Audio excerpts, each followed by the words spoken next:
Dear students, all of you welcome back. നമ്മുടെ ഇന്നത്തെ വീഡിയോയിലേക്ക് എല്ലാവർക്കും സ്വാഗതം. നമ്മൾ ഇന്ന് ഡിസ്കസ് ചെയ്യാൻ പോകുന്നത് +1 നാലാമത്തെ chapter chemical bonding and molecular structure എന്ന് പറയുന്ന ചാപ്റ്ററിലെ ഫോക്കസ് ഏരിയ ടോപ്പിക്കുകളാണ് നമ്മൾ ഇന്ന് ഡിസ്കസ് ചെയ്യാൻ പോകുന്നത്. അതിലെ ആദ്യത്തെ ടോപ്പിക്ക് ശ്രദ്ധിക്കുക. The first topic is VSEPR theory. അതായത് ഫോക്കസ് ഏരിയയിൽ ഒന്നാമതായിട്ട് ഡിസ്കസ് ചെയ്യാനുള്ള ടോപ്പിക് എന്ന് പറയുന്നത് VSEPR തിയറിയാണ്. അപ്പോൾ VSEPR തിയറി, അതായത് VSEPR തിയറിയുടെ expansion valence shell electron pair repulsion theory എന്നാണ്. And it was introduced by Sidgwick and Powell. Sidgwick and Powell എന്ന് പറയുന്ന രണ്ട് സയന്റിസ്റ്റുകളാണ് ഇത് ഇൻട്രൊഡ്യൂസ് ചെയ്തത്. And later it was modified by Gillespie and നിയോം. ഗില്ലസ്പി ആൻഡ് നിയോം എന്ന് പറയുന്ന രണ്ട് സയന്റിസ്റ്റുകളാണ് അത് പിന്നീട് ഡെവലപ്പ് ചെയ്തിട്ടുള്ളത് അല്ലെങ്കിൽ മോഡിഫൈ ചെയ്തിട്ടുള്ളത്. ഓക്കെ, അപ്പോൾ നമുക്ക് ഇതിന്റെ പോസ്റ്റുലേറ്റ്സുകൾ എന്തൊക്കെയാ നോക്കാം. Postulates of this theory is, അതായത് ഈ VSEPR തിയറിയുടെ പ്രധാനപ്പെട്ട പോസ്റ്റുലേറ്റ്സ് ഏതൊക്കെയാണ്, അല്ലെങ്കിൽ പ്രധാനപ്പെട്ട പോയിന്റുകൾ എന്തൊക്കെയാണ്, അല്ലെങ്കിൽ VSEPR തിയറിയുടെ സൈലന്റ് ഫീച്ചേഴ്സ് ചോദിക്കുകയാണെങ്കിൽ, അല്ലെങ്കിൽ VSEPR തിയറിയുടെ പോസ്റ്റുലേറ്റ്സ് ചോദിക്കുകയാണെങ്കിൽ, VSEPR തിയറി എന്താണെന്ന് എക്സ്പ്ലെയിൻ ചെയ്യാൻ പറയുകയാണെങ്കിൽ നമ്മൾ ഇനി പറയാൻ പോകുന്ന 6 പോസ്റ്റുലേറ്റ്സുകളാണ് അല്ലെങ്കിൽ 6 പോയിന്റുകളാണ് എഴുതേണ്ടത്.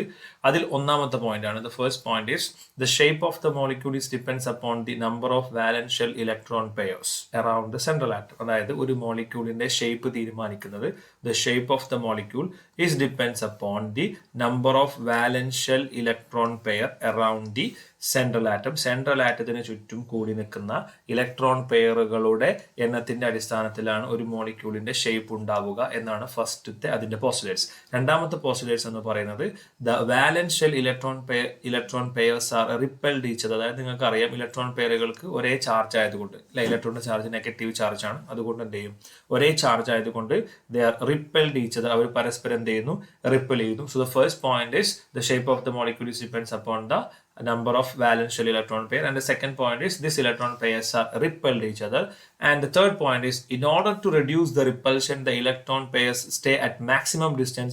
അങ്ങനെ ഈ ഒരു റിപ്പൾഷൻ കുറക്കാൻ വേണ്ടിയിട്ട് ഈ ഇലക്ട്രോൺ പെയറുകൾ പരമാവധി അകലെ പോയിട്ടായിരിക്കും നിൽക്കുന്നത്. So the electron pairs stay at maximum distance, പരമാവധി അകലെ പോയി നിൽക്കുന്നു. എന്തിനാണ് അകലെ പോയി നിൽക്കുന്നത്? In order to reduce the repulsion, അതിന്റെ റിപ്പൾഷൻ കുറക്കാൻ വേണ്ടിയിട്ടാണ്. Okay, so that is the third point. And the fourth point is the presence of lone pair electrons causes the destruction in the expected geometry of the molecule. അതായത് electron pair, അതായത് ഏത് electron pair, loan pair electron ഉണ്ടെങ്കിൽ, loan pair electron എന്ന് പറഞ്ഞാൽ എന്താണ്? Loan pair electron എന്ന് പറഞ്ഞാൽ ബോണ്ടിങ്ങിൽ പങ്കെടുക്കാത്ത electron ആണ്. ആ ലോൺ പെയർ ഇലക്ട്രോൺ അവിടെ ഉണ്ടെങ്കിൽ അതിന്റെ ജോമെട്രിയിൽ, എക്സ്പെക്ട് ചെയ്യുന്ന ജോമെട്രിയിൽ ചെറിയ മാറ്റങ്ങൾ ഉണ്ടായിരിക്കും. So what is the point number അല്ലെങ്കിൽ postulate number 4? The presence of lone pair electron causes the distortion in expected geometry of the molecule. Expected geometry of the molecule, അതാണ് നാലാമത്തെ പോയിന്റ് എന്ന് പറയുന്നത്. ഓക്കെ, അഞ്ചാമത്തെ പോയിന്റ്, അതായത് എന്താണ്, loan pair electron ഉണ്ടെങ്കിൽ നമ്മൾ പ്രതീക്ഷിക്കുന്ന ജോമെട്രിയിൽ ചെറിയ മാറ്റങ്ങൾ ഉണ്ടാവും. അഞ്ചാമത്തെ പോയിന്റ് എന്ന് പറയുന്നത് ദ റിപ്പൾസീവ് ഓർഡർ അല്ലെങ്കിൽ the repulsion between the electron pair. അതിന്റെ ഓർഡർ എന്ന് പറയുന്നത് the repulsion decreases in the order lone pair repulsion is greater than lone pair bond pair repulsion is greater than bond pair repulsion. അതായത് ഏറ്റവും കൂടുതൽ repulsion ഉണ്ടാകുന്നത് loan പെയറുകൾ തമ്മിലായിരിക്കും. അത് കഴിഞ്ഞാൽ loan pair bond pair തമ്മിലായിരിക്കും. അത് കഴിഞ്ഞിട്ടാണ് എന്ത് വരുന്നത്, ബോണ്ട് പെയർ റിപ്പൾഷൻ വരുന്നത്. Bond pair repulsion. So this is the repulsive interaction order. Okay, then the last point is as the angle between the electron pair increases, electron പെയറുകളുടെ angle തമ്മിൽ കൂടുന്ന സമയത്ത് the repulsion is decreases. അവർ തമ്മിലുള്ള repulsion എന്ത് ചെയ്യും, കുറയുന്നതായിരിക്കും. Okay, അങ്ങനെ 6 point ആണ് ഈ തിയറിക്കകത്തുള്ളത്. Valence shell electron pair repulsion theory, ഇതാണ് ഇതിന്റെ പോസ്റ്റുലേറ്റ്സ് എന്ന് പറയുന്നത്. ഓക്കെ, അപ്പൊ ഈ പോസ്റ്റുലേറ്റ്സ് പ്രകാരം നമുക്ക് എന്താണ്, ഓരോ മോളിക്യൂളിൽ ഷേപ്പ് എങ്ങനെയാണ് വരിക എന്നുള്ളത് നോക്കാം. ഈ VSEPR തിയറിയുടെ മെയിൻ ആയിട്ടുള്ള ഇമ്പോർട്ടൻ്റ് ആയിട്ടുള്ള പോയിന്റ് അല്ലെങ്കിൽ മെറിറ്റ് എന്ന് പറയുന്നത് എന്താണ് it used to predict the shape. എന്താണ് ഇതിന്റെ മെറിറ്റ് എന്ന് പറയുന്നത്? അതിന്റെ മെറിറ്റ് അല്ലെങ്കിൽ അതിന്റെ ഏറ്റവും വലിയ ഇമ്പോർട്ടൻ്റ് എന്ന് പറയുന്നത് to predict shape of the molecule. ഒരു മോളിക്യൂളിന്റെ ഷേപ്പ് നമുക്ക് പറയാൻ സാധിക്കും എന്നുള്ളതാണ് ഇതിന്റെ ഏറ്റവും വലിയ മെറിറ്റ് എന്ന് പറയാം. ഓക്കെ, അപ്പൊ നോക്ക്, number of shared electron pairs around the central atom. 2 electron pair ആണുള്ളത് എന്ന് വിചാരിക്കുക. അപ്പൊ സെൻട്രൽ ആറ്റം A ആണ്. ഒരു ഇലക്ട്രോൺ പെയർ ഇവിടെ നിൽക്കും, അടുത്ത ഇലക്ട്രോൺ പെയർ ഇവിടെ നിൽക്കും. ഓക്കെ, സോ അങ്ങനെയാണെങ്കിൽ അവർ തമ്മിലുള്ള ആംഗിൾ മാക്സിമം ഡിസ്റ്റൻസിൽ പോയി നിൽക്കുമ്പോൾ ആംഗിൾ എത്ര വരിക, 180 ആണ് വരിക. So the shape is linear. അതിന് എക്സാമ്പിൾ ആണ് BF 2, അതേപോലെ BeCl2, MgCl2 ഒക്കെ അതിന് എക്സാമ്പിൾ ആണ്. ഇനി 3 പെയറാന്ന് വിചാരിക്കുക, 3 പെയർ ഉണ്ടെങ്കിൽ സെൻട്രൽ ആറ്റം എ ആണെന്ന് വിചാരിക്കുക. അങ്ങനെയാണെങ്കിൽ ഒരു പെയർ മുകളിൽ, ഒരു പെയർ ഇവിടെ, ഒരു പെയർ ഇവിടെ. പരമാവധി അകലെ പോയി നിൽക്കുകയാണെങ്കിൽ ദ ബോണ്ട് ആംഗിൾ ഇസ് 120 ആണ് വരിക. So the shape of this molecule is trigonal planar. അപ്പോൾ അതിന്റെ ഷേപ്പ് വരുന്നത് എന്താണ്? ട്രയാഗണൽ പ്ലാനാർ ആണ്. അതിന് എക്സാമ്പിൾ ആണ് BeCl3, okay, then AlCl3 etcetera. The next one is 4 പെയറാണുള്ളതെന്ന് വിചാരിക്കുക. സപ്പോസ് 4 പെയറുണ്ടെന്ന് വിചാരിക്കുക. 4 പെയറാണെന്നുണ്ടെങ്കിൽ നമുക്ക് 4 ഇലക്ട്രോൺ പെയറാണെന്നുണ്ടെങ്കിൽ സെൻട്രൽ ആറ്റം എ, ഒന്ന് മുകളിൽ, ബാക്കി 4 അങ്ങനെ പിരമിഡൽ ഷേപ്പിൽ. ഓക്കെ, പിരമിഡൽ ഈ ഒരു ആംഗിളാണ് വരിക. സോ മൊത്തം ബോണ്ട് ആംഗിൾ വരുന്നത് 109.5 ഡിഗ്രി ആണ്. ആ ഷേപ്പിന്റെ പേരാണ് ടെട്രാഹൈഡ്രൽ. ഓക്കെ, എന്താ പറയാ? ടെട്രാഹൈഡ്രൽ. അതിന് എക്സാമ്പിൾ ആണ് CH4, CCl4, ദെൻ എന്താണ് സിലിക്കൺ ടെട്രാക്ലോറൈഡ്, അതൊക്കെ അതിനകത്ത് വരുന്നതാണ്. Okay, silicon SiCl4. Okay, so ഇതൊക്കെ എന്താണ് നമ്മുടെ ടെട്രാഹൈഡ്രൽ ജോമെട്രിക്ക് എക്സാമ്പിൾ ആണ്. 4 പെയർ ഉണ്ടെങ്കിൽ. ഓക്കെ, ഇനി 5 പെയർ ഉണ്ടെങ്കിൽ, 5 ഇലക്ട്രോൺ പെയർ ഉണ്ടെങ്കിൽ അവർ പരമാവധി അകലെ പോയി നിൽക്കണം അല്ലെ, പരമാവധി അകലെ പോയി നിൽക്കണം. 5 ഇലക്ട്രോൺ പെയറാണ് ഉണ്ടാവുക. അപ്പോൾ അവിടെ വരുന്ന ഷേപ്പ് എന്ന് പറയുന്നത് ഇതൊരു ട്രയാങ്കിൾ ഉണ്ടാവും. ഈ ഒരു ട്രയാങ്കിൾ ഫോമിലായിരിക്കും. ദെൻ ട്രയാങ്കിളിന്റെ മുകളിലേക്കൊന്ന്, അതേപോലെ ട്രയാങ്കിളിന്റെ താഴേക്കൊന്ന്. സോ അതിനെ വിളിക്കുന്ന പേരാണ് ട്രയഗണൽ ബൈപിരമിഡൽ. എന്താണ് ഷേപ്പിന്റെ പേര്? Trigonal bipyramidal. ദെൻ എക്സാമ്പിൾ ആണ് PCl5, then PF5 etcetera. Then 6 electron pair ഉണ്ടെങ്കിൽ എന്താണ് സംഭവിക്കുക എന്നുള്ളതാണ് അടുത്തായിട്ട് ഡിസ്കസ് ചെയ്യാൻ പോകുന്നത്. നോക്കൂ, 6 ഇലക്ട്രോൺ പെയർ ആണല്ലോ എന്ന് വിചാരിക്കാം. അങ്ങനെയാണെങ്കിൽ നോക്കൂ, പരമാവധി അകലെ നിൽക്കുന്ന ഷേപ്പ് എന്ന് പറയുന്നത് ഇലക്ട്രോൺ പെയറുകൾ പരമാവധി അകലെ പോകുന്നതാണ് നമ്മൾ ഡിസ്കസ് ചെയ്തത്, അതിൽ പോയിന്റ് പറഞ്ഞത് അല്ലെ. അപ്പൊ അകലെ പോവുകയാണെങ്കിൽ ഇങ്ങനെ ഒരു സ്ക്വയർ പ്ലാനാർ ഫോമിൽ വരും. ദെൻ മുകളിലേക്ക് ഒന്ന്, അപ്പൊ 4 ആവുള്ളൂ, താഴേക്കൊന്ന്, അപ്പൊ 6 ആവും. ഓക്കെ, സോ ആ ഷേപ്പിന്റെ പേരാണ് ഒക്ടാഹൈഡ്രൽ. ദെൻ ബോണ്ട് ആംഗിൾ എത്രയാണെന്ന് ചോദിച്ചാൽ 90 ഡിഗ്രിയാണ്. ബോണ്ട് ആംഗിൾ എത്രയാണ്? 90 ആണ്. മറ്റൊരു കാര്യം ശ്രദ്ധിക്കുക, ട്രയാഗണൽ പ്ലാനാർ, തൊട്ട് മുമ്പ് പറഞ്ഞിട്ടുള്ള ട്രയാഗണൽ പ്ലാനാർ ആണെന്നുണ്ടെങ്കിൽ അതിനകത്ത് 2 ബോണ്ട് ആംഗിൾ ഉണ്ടാവും. 120 ഉണ്ടാവും അല്ലെ. ഈ ട്രയാംഗിളിന്റെ ബോണ്ട് ആംഗിൾ എത്ര? 120 ആണ്. ഓക്കെ, ഈ ആംഗിൾ 120 ആണ്, സോറി, ഈ ആംഗിൾ 120 ആണ്, ഈ ആംഗിൾ 120 ആണ്. ഓക്കെ, 120. പിന്നെ ഇവിടെ ഒരു പെർപെൻഡിക്കുലർ ആയിട്ട് ഒരു ആക്സിയൽ ബോണ്ട് ഉണ്ടാവും. അതിന്റെ ബോണ്ട് ആംഗിൾ എത്രയായിരിക്കും? 90 ഡിഗ്രി ആയിരിക്കും. ആക്സിയൽ ബോണ്ട് ആംഗിൾ എത്രയായിരിക്കും? 90 ഡിഗ്രി. ഈ താഴേക്കും മുകളിലോട്ടുള്ളത് ആക്സിയൽ ആണ്, അതിന്റെ ബോണ്ട് ആംഗിൾ എത്രയായിരിക്കും? 90 ഡിഗ്രി ആയിരിക്കും. സോ അപ്പോൾ ഇതാണ് 6 6 ഇലക്ട്രോൺ പെയർ ഉണ്ടാവും. അപ്പോൾ പ്രധാനപ്പെട്ട ഷേപ്പുകളാണ്. ഒന്ന് ലീനിയർ, 2 ആണെങ്കിൽ ലീനിയർ, ശ്രദ്ധിക്കുക, 2 ആണെങ്കിൽ ലീനിയർ, 3 ആണെങ്കിൽ ട്രയാഗണൽ പ്ലാനാർ, 4 ആണെങ്കിൽ ടെട്രാഹൈഡ്രൽ, 5 ആണെങ്കിൽ ട്രയാഗണൽ ബൈപിരമിഡൽ, 6 ആണെങ്കിൽ ഒക്ടാഹൈഡ്രൽ. ഓക്കെ, ഇപ്പൊ നമ്മൾ പറഞ്ഞ ഈ പറയുന്ന 5 ഷേപ്പുകളും അല്ലെങ്കിൽ 5 ടൈപ്പുകളും വിത്തൗട്ട് ലോൺ പെയർ ആണ്. ലോൺ പെയർ വരുന്ന കേസ് അല്ല, without lone pair electron. Okay, without lone pair electron ആണ്. Without lone pair electron, ready? Without lone pair electron ആണ്. ഇനി വിത്ത് ലോൺ പെയർ ഇലക്ട്രോൺ ആകുമ്പോൾ അതിന്റെ ഷേപ്പിൽ ചെറിയ മാറ്റം വരും നമ്മൾ പറഞ്ഞു. ഓക്കെ, അപ്പോൾ വിത്ത് ലോൺ പെയർ ഇലക്ട്രോണിലേക്ക് വരാം.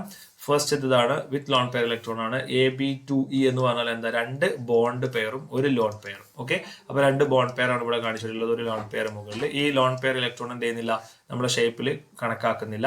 അപ്പൊ അതിന്റെ ഷേപ്പ് വരുന്നത് ബെൻഡ് ഷേപ്പ് ആയിരിക്കും. എക്സാമ്പിൾ SO2, അതേപോലെ O3 എക്സെട്ര. ഇതൊക്കെയാണ് അതിന്റെ ഷേപ്പ് വരുന്നത്. അല്ല, സോറി, എക്സാമ്പിൾ ആയിട്ട് വരുന്നത്. ദെൻ അടുത്താണ് AB3E. AB3 എന്ന് പറഞ്ഞാൽ എന്താ? ബോണ്ട് പെയർ 3 ഉണ്ടാവും, ലോൺ പെയർ 1 ആണ്. So bond pair 3, lone pair 1. So അപ്പോൾ ലോൺ പെയർ മുകളിൽ കാണിച്ചു, ബാക്കി 3 ബോണ്ട് പെയർ ഇവിടെ കാണിച്ചു. അപ്പൊ ശ്രദ്ധിക്കുക, അപ്പോൾ എന്താണ് ഈ ലോൺ പെയർ നമ്മൾ ഒഴിവാക്കിയിട്ടാണ് ഷേപ്പ് പറയാം. അപ്പൊ നമുക്ക് ഇങ്ങനെ വരും. So the shape of this molecule is pyramidal shape. അതിന്റെ പേരാണ് പിരമിഡൽ ഷേപ്പ് എന്നാണ് പറയാ, പിരമിഡൽ ഷേപ്പ്. ഇനി മറ്റൊരു കാര്യം ശ്രദ്ധിക്കുക, ഇവിടെ lone pair bond pair repulsion കൂടുതലാണ്, നമ്മൾ പഠിച്ചിട്ടുണ്ട്. Bond pair lone pair repulsion കൂടുതലാണ്. അപ്പൊ സാധാരണഗതിയിൽ ഇങ്ങനെ ടെട്രാഹൈഡ്രലായിട്ട് വരികയാണെങ്കിൽ 109.5 ഡിഗ്രിയാണ് വരിക. പക്ഷെ ഇവിടെ എത്ര ബോണ്ട് ആംഗിൾ ഉണ്ടാവുള്ളൂ? 107 ഡിഗ്രി ഉണ്ടാവുള്ളൂ, because of the loan pair bond pair repulsion. Example ആണ് അമോണിയ. ഓക്കെ, ദെൻ അടുത്തതാണ് ശ്രദ്ധിക്കുക, അടുത്താണ് AB3E2. AB3E2 എന്ന് പറയുന്നതാണ് അടുത്ത ടൈപ്പ് ഉള്ളത്. AB3E2 എന്ന് പറഞ്ഞാൽ, സോറി, AB2E2 ആണ് കേട്ടോ. AB2E2 എന്ന് പറഞ്ഞാൽ 2 ബോണ്ട് പെയറും 2 ലോൺ പെയറും ആണ്. അപ്പൊ ആകെ മൊത്തം 4 പെയർ വരുമ്പോൾ ഇങ്ങനെയാണ് വരിക, നമ്മൾ പറഞ്ഞിട്ടുണ്ടായിരുന്നു അല്ലെ. അപ്പൊ നിങ്ങൾ ശ്രദ്ധിക്കേണ്ട കാര്യം, ടെട്രാഹൈഡ്രലാണ് ഉണ്ടാവുക. പക്ഷെ ഇത് ഈ 2 ലോൺ പെയർ ഒഴിവാക്കിയിട്ടാണ് നമ്മൾ ഷേപ്പ് പറയാം. അപ്പൊ അതിന്റെ ഷേപ്പ് ബെൻഡ് ഷേപ്പ് ഉണ്ടാവുക. എന്ത് ഷേപ്പ് ഉണ്ടാവുക? ബെൻഡ് ഷേപ്പ് ആണ്. പക്ഷെ ഇവിടെ നിങ്ങൾ ശ്രദ്ധിക്കേണ്ട കാര്യം, ലോൺ പെയർ തമ്മിൽ മാക്സിമം റിപ്പൾഷൻ ഉണ്ടാവും. സോ മാക്സിമം റിപ്പൾഷൻ ഉണ്ടാകുന്ന സമയത്ത് ഇവരുടെ ബോണ്ട് ആംഗിൾ എന്ത് ചെയ്യും? സോ ഇത് A ആണ്, ഇത് B ആണെന്ന് വിചാരിക്കുക, ഇത് B ആണെന്ന് വിചാരിക്കുക. ഇവിടെയുള്ള ലോൺ പെയറുകൾ തമ്മിൽ പരമാവധി റിപ്പൽ ചെയ്യുന്നതുകൊണ്ട് ഇത് ചുരുങ്ങി പോകും, ഈ ബോണ്ട് ആംഗിൾ ചുരുങ്ങി പോകും. So the bond angle is 104.5 degree ആയിട്ട് ചുരുങ്ങും. അതിന് എക്സാമ്പിൾ ആണ് H2O എന്ന് പറയുന്നത്. ഓക്കെ, അപ്പൊ H2O ഇവിടെ ടെട്രാഹൈഡ്രലാണെങ്കിൽ 109.5 ഡിഗ്രി വരുന്നില്ല. Because of the lone pair repulsion ആണ്. ലോൺ പെയർ തമ്മിലുള്ള റിപ്പൾഷൻ ആണ്. സോ ബെൻഡ് ഷേപ്പ് ആണ് ഉണ്ടാവുക. അതിന്റെ എക്സാമ്പിൾ ആണ് H2O എന്ന് പറയുന്നത്. ഓക്കെ, ദെൻ അടുത്തെന്ന് പറയുന്നത് AB4E ആണ്. ശ്രദ്ധിക്കുക, AB4E എന്ന് വെച്ചാൽ എന്താണ്? AB4E എന്ന് പറഞ്ഞാൽ 4 ബോണ്ട് പെയർ ഒരു ലോൺ പെയർ ആണ്. സോ ബോണ്ട് പെയറിന് എണ്ണം 4, ഒരു ലോൺ പെയറിന് എണ്ണം 1. അപ്പോൾ ആകെ 5 പേർ വരുമ്പോൾ ട്രയാഗണൽ ബൈപിരമിഡിലാണ് വരിക. പക്ഷെ ട്രയാഗണൽ ബൈപിരമിഡിൽ നമ്മൾ ലോൺ പെയർ ഒഴിവാക്കി കഴിഞ്ഞാൽ നമുക്ക് കിട്ടുന്നത് എന്തായിരിക്കും? ലോൺ പെയർ ഒഴിവാക്കി കഴിഞ്ഞാൽ നമുക്ക് കിട്ടുന്നത് ഇങ്ങനെയായിരിക്കും. അതായത് A, then B, then B, then ഇവിടെ ഒരു B, ഇവിടെ ഒരു B. ഓക്കെ, ഞാൻ അതിലൊന്ന് ചെറുതായിട്ട് റൊട്ടേറ്റ് ചെയ്യുകയാണെങ്കിൽ എനിക്ക് ഇങ്ങനെ കിട്ടും A, B, then B, then B and B. So ഇതൊരു സീസോ ഷേപ്പിലാണ് ഉണ്ടാവുക. സീസോ ഷേപ്പ് എന്ന് പറഞ്ഞാൽ നിങ്ങൾക്ക് അറിയാം, ചില പാർക്കിലൊക്കെ നമ്മൾ 2 എൻഡിൽ ഇങ്ങനെ ഇരുന്നിട്ട് ആടുമല്ലോ. ഇവിടെ ഇരുന്നിട്ട് ഇങ്ങനെ ആടുന്ന സംഭവം ഉണ്ടല്ലോ, അതിനെ വിളിക്കുന്ന പേരാണ് സീസോ എന്ന് പറയുന്നത്. സോ ഇതിന് സീസോ ഷേപ്പാണ് ഉണ്ടാവുക. സോ അതിന് എക്സാമ്പിൾ ആണ് SF4 എന്ന് പറയുന്നത്. ദെൻ അടുത്താണ് AB3E2, AB3, AB 3 then E2 2. അതായത് 3 ബോണ്ട് പെയർ 2 ലോൺ പെയർ. അപ്പോഴും ആകെ 5 പേരാണ് ഉണ്ടാവുക. അതിൽ 2 എന്താണ്? ലോൺ പെയർ ആണ്. അത് ഒഴിവാക്കി കഴിഞ്ഞാൽ നമുക്ക് എന്ത് ഷേപ്പാണ് വരിക? നോക്കൂ, എന്ത് ഷേപ്പാണ് വരിക? T shape. ഇങ്ങനെ ഉണ്ടാവുക, T ഷേപ്പ് ഉണ്ടാവുക. Okay, T shape. So T shape ആണ്. അതിന് എക്സാമ്പിൾ ആണ് ClF3. And the next one is AB5E1 അല്ലെങ്കിൽ AB5E. Bond pair 5, lone pair 1. അപ്പോൾ മൊത്തം 6 പെയർ ആകുമ്പോൾ ഇങ്ങനെയാണ് വരുന്നത്, നിങ്ങൾക്ക് അറിയാം. അതായത് ഒക്ടാഹൈഡ്രലാണ്. പക്ഷെ അതിൽ ഒന്ന് എന്താണ്? ലോൺ പെയർ ആണ്. അത് ഒഴിവാക്കി കഴിഞ്ഞാൽ നമുക്ക് കിട്ടുന്ന ഷേപ്പിന്റെ പേരാണ് എന്താണ്? സ്ക്വയർ പിരമിഡൽ എന്നാണ്. അതിന് എക്സാമ്പിൾ ആണ് BRF5. And the last one is AB4E2. ആകെ 6 പെയറാണ്. 4 bond, 2 loan pair electron. Okay, അപ്പൊ മുകളിൽ ഒരു ലോൺ പെയർ, താഴെ ഒരു ലോൺ പെയർ.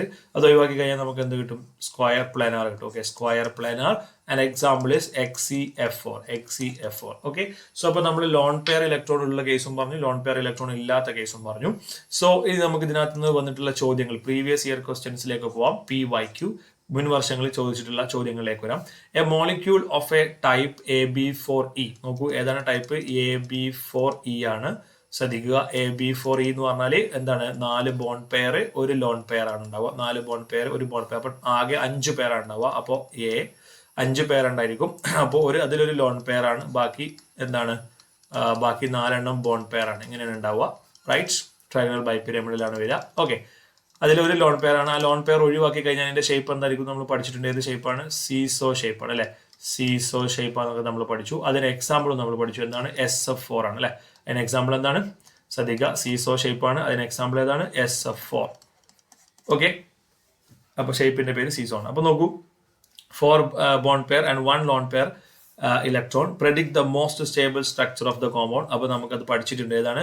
സീസോ ഷേപ്പ് ആണ്. ഏത് ഷേപ്പാണ്? Seesaw shape.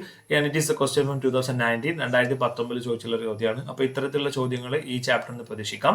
ശ്രദ്ധിക്കുക, AB4E ആണ്. അതിൽ 4 ബോണ്ട് പെയർ ഉണ്ട്, ഒരു ലോൺ പെയർ ഉണ്ട് എങ്കിൽ അതിന്റെ മോസ്റ്റ് സ്റ്റേബിൾ സ്ട്രക്ചർ ഏതാണ്? അപ്പോൾ നമുക്കറിയാം ഏതാണ്? സീസോ ഷേപ്പ് ആണ്. ഓക്കെ, ഇനി നമുക്ക് അടുത്ത ചോദ്യത്തിലേക്ക് വരാം. ദ നെക്സ്റ്റ് ക്വസ്റ്റ്യൻ ഈസ്, അടുത്ത ചോദ്യത്തിലേക്ക് വരൂ. അടുത്ത ക്വസ്റ്റ്യൻ എന്താണ്? നോക്കൂ, predict the shape of XeF4 molecule according to VSEPR theory. VSEPR theory പ്രകാരം XeF4ന്റെ ഷേപ്പ് എന്താണ്? Xe എന്ന് പറഞ്ഞാൽ ഹാലജൻ ആണ്. അതിനകത്ത് എത്ര ഇലക്ട്രോൺ ഉണ്ടാവും? 8 ഇലക്ട്രോൺ ഉണ്ടാവും. നോക്കൂ, 8 ഇലക്ട്രോൺ എന്ന് പറഞ്ഞാൽ 1, അവസാനത്തെ ഷെല്ലിൽ എത്ര ഇലക്ട്രോൺസ് ഉണ്ടാവും? 8 ഇലക്ട്രോൺ ഉണ്ടാവും. അപ്പൊ ഞാൻ നോക്കൂ, 1, 2, 3, 4 അല്ലെ? ഈ 4 എന്ത് ചെയ്തു? ഫ്ലൂറിനുമായിട്ട് ബൈൻഡ് ചെയ്തു. ഇവിടെ ഫ്ലൂറിൻ എന്ന് വന്ന് ബൈൻഡ് ചെയ്തു, ഇവിടെ ഫ്ലൂറിൻ വന്ന് ബൈൻഡ് ചെയ്തു, ഇവിടെ ഫ്ലൂറിൻ വന്ന് ബൈൻഡ് ചെയ്തു. റൈറ്റ്, ഇവിടെ ഫ്ലൂറിൻ വന്നിട്ട് ബൈൻഡ് ചെയ്തു. ഓക്കെ, ഇനി 4 അല്ല, അവസാനത്തിൽ 8 ഇലക്ട്രോൺ എന്ന് പറഞ്ഞത്. അതിൽ 2 എന്ത് ചെയ്യും? ബാക്കി 2 പേര് ലോൺ പെയർ ആയിട്ട് കിടക്കും. ബാക്കി 2 പേര് ലോൺ പെയർ ആയിട്ട് കിടക്കും. അപ്പൊ നോക്കൂ, അപ്പൊ ഇത് ഏത് ടൈപ്പാ വരിക? നോക്കൂ, ഏത് ടൈപ്പാ വരിക? ഏത് ഫോമുല കിടക്കുന്നത്? നോക്കൂ, AB4E2 എന്ന് പറഞ്ഞ ഫോമുലാണ്. അതായത് ആകെ 6 പേരുണ്ട്. AB4E2 എന്ന് പറഞ്ഞ ഫോമുലാണ് കിടക്കുന്നത്. ആകെ 6 പേരുണ്ട്. അതിൽ 4 ബോണ്ട് പെയറും 2 എന്താണ്? ബോണ്ട് പെയറുമാണ്. ഓക്കെ, 2 ബോണ്ട് പെയറുമാണ്. അപ്പൊ ഈ ലോൺ പെയർ നമ്മൾ ഒഴിവാക്കിയിട്ടാണ് അതിന്റെ ഷേപ്പ് പറയാ. The shape of this molecule is square planar. Okay, എന്താണ് ഷേപ്പ് വരിക? Square planar. Okay, shape square planar ആണ്. ബോണ്ട് ആംഗിൾ എത്ര വരും? 90 ഡിഗ്രി വരും. ഓക്കെ, ബോണ്ട് ആംഗിൾ എത്ര വരും? 90 ഡിഗ്രി വരും. ഓക്കെ, ശ്രദ്ധിക്കുക, ബാക്കി 2 ലോൺ പെയർ ആണ്. ആ ലോൺ പെയർ എന്ത് ചെയ്യുന്നില്ല? 2 പെയറുകൾ ഉണ്ട്. ആ 2 പെയറുകൾ ലോൺ പെയർ ആണ്. അത് ഷേപ്പിൽ ഉൾപ്പെടുത്തൂല. ഇത് മാത്രമേ ഷേപ്പിൽ പറയുള്ളൂ. So it's A square planar geometry. അപ്പൊ ഇതും എന്ത് ചെയ്തിട്ടുണ്ട്? പരീക്ഷയ്ക്ക് ചോദിച്ചിട്ടുണ്ട്. XeF4ന്റെ ഷേപ്പ് പരീക്ഷയ്ക്ക് ചോദിച്ചിട്ടുണ്ട്. It's very important. 2018 ചോദിച്ച ചോദ്യമാണ്. ഓക്കെ, ദെൻ അടുത്താണ് 2016 ചോദിച്ചുള്ള ചോദ്യമാണ്. നോക്കൂ, VSEPR theory is used to predict the shape and bond angle of the molecule. അത് പ്രെഡിക്ട് ചെയ്യാൻ വേണ്ടി ഉപയോഗിക്കും. Write the postulates of VSEPR theory. അതായത് നമ്മൾ 6 പോസ്റ്റുലേറ്റ്സ് നേരത്തെ തന്നെ പറഞ്ഞിട്ടുണ്ട്. And explain the shape and the bond angle of ammonia molecule using VSEPR theory. അപ്പോൾ നമ്മൾ നേരത്തെ പറഞ്ഞ ശ്രദ്ധിക്കുക, നോക്കൂ, നമ്മൾ നേരത്തെ തന്നെ പറഞ്ഞിട്ടുണ്ട് പോസ്റ്റുലേറ്റ്സ് ഓഫ് VSEPR തിയറി. ഇതാണ് ഈ 6 പോസ്റ്റുലേറ്റ്സ് നമ്മൾ നേരത്തെ തന്നെ പറഞ്ഞതാണ്. അപ്പോൾ നിങ്ങൾ വീഡിയോ ഒന്ന് ബാക്കിലേക്ക് നോക്കിയിട്ട് എന്ത് ചെയ്യുക, കൃത്യമായിട്ട് ഈ പോസ്റ്റുലേറ്റ്സ് 6 എഴുതുക. ഓക്കെ, അത് പഠിക്കുക. ദെൻ അതിനുശേഷം ഒരു ക്വസ്റ്റ്യൻ കൂടി തന്നിട്ടുണ്ട്. എന്താണ് ഒരു ക്വസ്റ്റ്യൻ കൂടി ഉണ്ട്. So explain the shape and bond angle of NH3 according to the VSEPR theory. VSEPR theory പ്രകാരം അമോണിയയുടെ ഷേപ്പ് എന്താണെന്ന് ചോദിച്ചിട്ടുണ്ട്. അപ്പോൾ അമോണിയ എടുക്കുക. അമോണിയ എന്ന് പറഞ്ഞാൽ നമുക്കറിയാം NH3 ആണ്. നൈട്രജന്റെ അവസാനത്തെ ഷെല്ലിൽ എത്ര ഇലക്ട്രോൺ ഉണ്ടാവും? 5 ഇലക്ട്രോൺ ഉണ്ടാവും അല്ലെ. അതിൽ 3 എന്ത് ചെയ്തിട്ടുണ്ട്, ശ്രദ്ധിക്കുക, 1 സെക്കൻഡ്. 5 ഇലക്ട്രോൺ ഉണ്ടാവും. നൈട്രജന്റെ ഔട്ടർ മോസ്റ്റ് ഷെല്ലിൽ എത്ര ഇലക്ട്രോൺ ഉണ്ടാവും? 5 ഇലക്ട്രോൺ ഉണ്ടാവും. ഓക്കെ, നൈട്രജന്റെ ഔട്ടർ മോസ്റ്റ് ഷെല്ലിൽ 5 ഇലക്ട്രോൺ ഉണ്ടാവും. Nitrogen 1, 2, 3, 4 and 5. സോ ഈ 3 ഇവിടെ എന്ത് ചെയ്തു, ഹൈഡ്രജനുമായിട്ട് ഷെയർ ചെയ്തു, ഇവിടെ ഹൈഡ്രജനുമായിട്ട് ഷെയർ ചെയ്തു, ഇവിടെ ഹൈഡ്രജനുമായിട്ട് ഷെയർ ചെയ്തു. സോ അപ്പൊ എത്ര ബോണ്ട് പെയർ ഉണ്ട്? ബോണ്ട് പെയർ എത്ര ഉണ്ട്? ബോണ്ട് ചെയ്തത് ഇതാ 3 പെയർ. സോ അപ്പൊ ഇത് ഏത് ഫോമില? AB3, പിന്നെ ഒരു ലോൺ പെയർ ഇവിടെ കിടക്കുന്നുണ്ട് ബോണ്ടിങ്ങിൽ ഇല്ലാതെ. സോ AB3E എന്ന് പറയുന്ന ഫോമിലാണ് കിടക്കുന്നത്. സോ AB3E എന്ന് പറയുന്ന ഫോമിൽ കിടക്കുമ്പോൾ നിങ്ങൾക്ക് അറിയാം അതിന്റെ ഷേപ്പ് എങ്ങനെയാണ് വരിക. നൈട്രജൻ എഴുതി, ഒരു ലോൺ പെയർ ഇലക്ട്രോണ്, പിന്നെ ഇവിടെ ഹൈഡ്രജന്, ഇവിടെ ഹൈഡ്രജന്, ഇവിടെ ഹൈഡ്രജന്. റെഡി അല്ലേ? നോക്കൂ, ഇങ്ങനെയാണ് ഉണ്ടാവുക. റെഡി. അപ്പോൾ ഈ ലോൺ പെയർ ഇലക്ട്രോൺ ഷേപ്പ് വരുമ്പോൾ നമ്മൾ പറയില്ല, ഷേപ്പ് ഇല്ലാതെയാണ് നമ്മൾ പറയുന്നത്. ഷേപ്പിൽ ഈ ലോൺ പെയർ ഇലക്ട്രോൺ ഉൾപ്പെടുത്തുന്നില്ല, ബിക്കോസ് അത് നൈട്രജന്റെ തന്നെ എന്താണ്, ഇലക്ട്രോൺ ആണ്. So the shape of this molecule is pyramidal. അപ്പൊ ശ്രദ്ധിക്കുക, അപ്പൊ നമ്മളിവിടെ പറഞ്ഞത്, അപ്പൊ നമ്മളുടെ നൈട്രജന്റെ ഷേപ്പ് അമോണിയോട് വിചാരിച്ചിട്ടുണ്ട് N, then hydrogen, right. Then ഇവിടെ ലോൺ പെയർ. ഈ ലോൺ പെയർ ഇലക്ട്രോൺസ് എന്തിൽ ഉൾപ്പെടുത്തുന്നില്ല? ഷേപ്പിൽ ഉൾപ്പെടുത്തുന്നില്ല. So the shape of this molecule is pyramidal shape. Pyramidal shape ആണെങ്കിൽ ഇതിന്റെ മൊത്തം 4 ഇലക്ട്രോൺ പെയർ ഉണ്ടാകുമ്പോൾ നമുക്കറിയാം ടെട്രാഹൈഡ്രൽ അറേഞ്ച്മെന്റ് ആണ്. ടെട്രാഹൈഡ്രൽ അറേഞ്ച്മെന്റ് ആകുമ്പോൾ 109.5 ഡിഗ്രിയാണ് വരേണ്ടത്. പക്ഷെ ഇവിടെ 109.5 ഡിഗ്രി ഉണ്ടാവുമോ?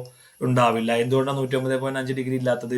അതില്ലാത്തതിന്റെ കാരണം ഇവിടെ ലോൺ പെയറും ബോണ്ട് പെയറും ആണ്. ഇവർ തമ്മിലുള്ള റിപ്പൾഷൻ എന്തായിരിക്കും? ഹൈ ആയിരിക്കും. ഇവർ തമ്മിലുള്ള റിപ്പൾഷന്, ലോൺ പെയറും ബോണ്ട് പെയറും തമ്മിലുള്ള റിപ്പൾഷന് കൂടുതലായിരിക്കും. അതുകൊണ്ട് ഈ ബോണ്ടുകൾ എന്ത് ചെയ്യും? ഒന്ന് ചുരുങ്ങിപ്പോവും. ഞാൻ ഈ റെഡ് മാർക്കിൽ കാണിച്ചിട്ടുള്ള ഈ ബോണ്ടുകൾ ചുരുങ്ങിപ്പോവും. Because of the lone pair bond pair repulsion. ഇതിന്റെ ബോണ്ട് ആംഗിൾ എത്രയായി മാറും? 107 ഡിഗ്രി ആയിട്ട് മാറും. അപ്പൊ അമോണിയയുടെ ഷേപ്പ് പറയുന്നത് പിരമിഡൽ ഷേപ്പ് ആണ്. അത് AB3E ടൈപ്പ് ആണ്. അതിന്റെ ബോണ്ട് ആംഗിൾ 107 ഡിഗ്രിയാണ്. 107 ഡിഗ്രിയാണ്. ഓക്കെ, ദെൻ അടുത്ത ക്വസ്റ്റ്യനിലേക്ക് പോവാം. ശ്രദ്ധിക്കുക. The next question is the shape of the molecule is based on VSEPR theory and give it silent features of this theory. Silent features എന്ന് ചോദിച്ചാൽ നിങ്ങൾ പോസ്റ്റുലേറ്റ്സ് തന്നെയാണ് എഴുതേണ്ടത്. പോസ്റ്റുലേറ്റ്സ് ഓഫ് VSEPR തിയറി ആണ് എഴുതേണ്ടത്. അത് 6 പോസ്റ്റുലേറ്റ്സ് നമ്മൾ പറഞ്ഞിട്ടുണ്ട്. Shape of the molecule depends upon number of valence shell electron pair and electron pairs are repelled each other and in order to minimise the repulsion the electron pairs are locate അല്ലെങ്കിൽ state maximum distance എന്നൊക്കെ പറഞ്ഞിട്ട് ഒരു 6 point പറഞ്ഞിട്ടുണ്ട്. ആ 6 പോയിന്റിനാണ് ഇവിടെ നമ്മൾ എഴുതേണ്ടത്. അപ്പൊ VSEPR തിയറിയുമായിട്ട് ബന്ധപ്പെട്ട് 2020 മുതൽ 2015 വരെ ചോദിച്ചിട്ടുള്ള ക്വസ്റ്റ്യൻ ആണ് ഇപ്പൊ നമ്മൾ ഡിസ്കസ് ചെയ്തത്. അതേപോലെ അതിന് ചോദിക്കാൻ സാധ്യതയുള്ള ക്വസ്റ്റ്യൻസ് ആണ് ഡിസ്കസ് ചെയ്തത്. സോ അപ്പോൾ എന്താണ്, എല്ലാവരും VSEPR തിയറിയുടെ പോസ്റ്റുലേറ്റ്സും അത് വെച്ചിട്ട് എങ്ങനെയാണ് ഓരോ മോളിക്യൂളിന്റെയും ഷേപ്പ് എക്സ്പ്ലെയിൻ ചെയ്യുന്നതെന്നും കൃത്യമായിട്ട് പഠിച്ചിട്ട് പരീക്ഷയ്ക്ക് പോവുക. ഓക്കെ.